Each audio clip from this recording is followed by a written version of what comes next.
কি ব্যাপার, আজ আমি এতগুলো ফল দিয়ে কি করব? এটাই তো ভাবছেন আপনারা। চলুন তাহলে দেখে নেওয়া যাক কি করি।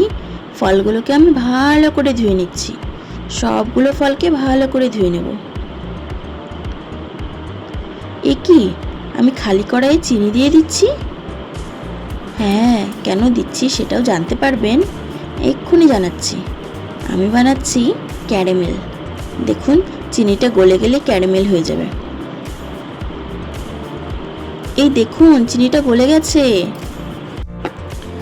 কালার হওয়া পর্যন্ত আমি চিনিটাকে জাল দেব। এবার আমি দিয়ে দিলাম একটু জল। দেখুন কি সুন্দর একটা কালার হয়েছে। এবার দিয়ে দিলাম দুধ। আমি হাফ লিটার দুধ নিয়েছি। আপনাদেরকে তো বলাই হলো না আমি কি বানাচ্ছি। আমি বানাবো ফ্রুট স্যালাড। দুধটা ঘন করে আমি জাল দিয়ে নেব। যতক্ষণ দুধটা ঘন হচ্ছে, চলুন আমরা ফলগুলোকে কেটে নিই। সবাই তো ফল কাটতে পারেন, যে যার ইচ্ছে মতন ফলগুলোকে কেটে নিন। আমি কেটেছি স্কয়ার শেপে। ফলগুলোকে আমি চোচা ছাড়িয়ে নেব। সবগুলো ফলের চোচা ছাড়িয়ে আমি যতটুকু দরকার ততটুকু নিয়ে নিয়েছি। এই দেখুন।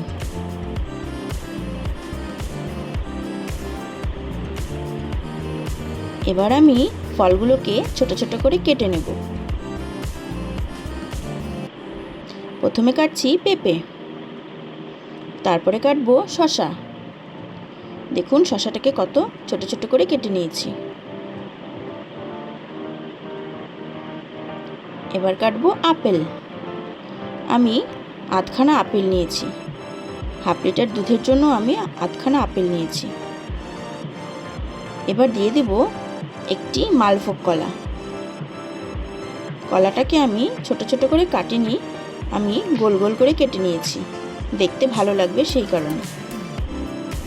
আপনারা চাইলে ছোটও করতে পারেন বা এরকমও কাটতে পারেন। এবার আমি নিয়ে নিয়েছি ফলের রাজা আমকে। এই সময় আম ছাড়া তো ফ্রুট স্যালাডের কথা ভাবাই যায় না। দেখুন আমি আমটাকে ছোট ছোট করে কেটে নিয়েছি। কিভাবে আমি আমটা কাটলাম সেটাও আপনারা দেখে নিয়েছেন অবশ্যই। এবার আমি নিয়ে নিয়েছি কতগুলো লিচু। লিচুগুলোর চোচা ছাড়িয়ে নেব। তারপর বীজগুলোকে আমি বের করে নেব। তারপর হাত দিয়ে আমি লিচুগুলোকে ছিঁড়ে নেব।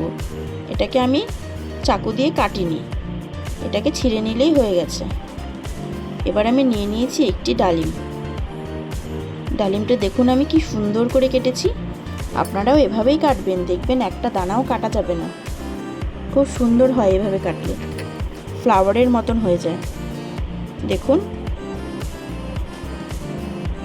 এবার আমি ডালিমের থেকে কতগুলো বীজ নিয়ে নিলাম। যতটুকু আমার প্রয়োজন ততটুকু নিয়েছি, পুরোটা নেইনি, পুরোটা লাগবে না।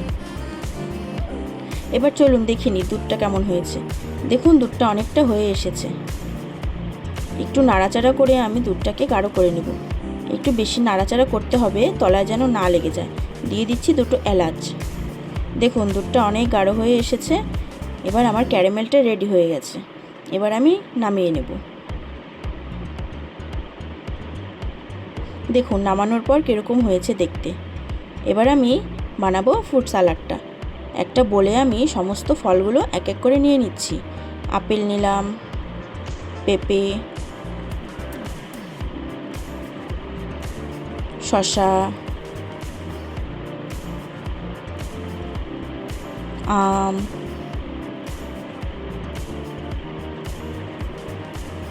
লিচু, বানানা, ডালিম। এবার নিয়ে নিচ্ছি ক্যারামেলটা।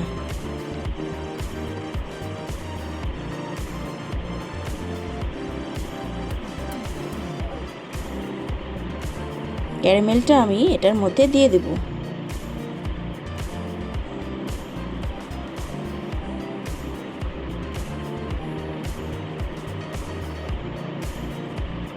এবার দিয়ে দিচ্ছি এক বাটি দই।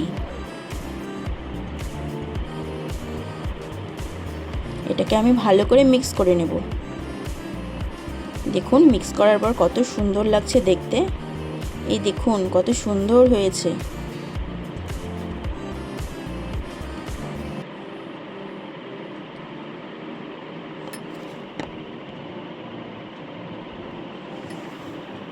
এবার আমি একটি সার্ভিং বলে সার্ভ করে নেব। দেখুন কত সুন্দর লাগছে দেখতে।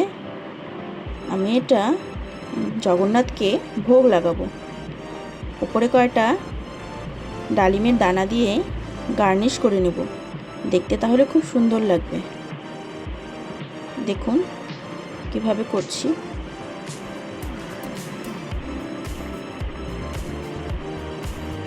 এবার আমি একটি তুলসী পত্র দিয়ে জগন্নাথকে ভোগ লাগাবো। আমার ভোগ লাগানো হয়ে গেছে। এবার আমি টেস্ট করে দেখব কেমন হয়েছে। চলুন তাহলে এবার সবাই বাড়িতে বানিয়ে ফেলুন। এই গরমে খুব ভালো লাগবে খেতে। একবার বানিয়ে খেয়ে দেখুন আর সবাই মিলে বলুন চমৎকার।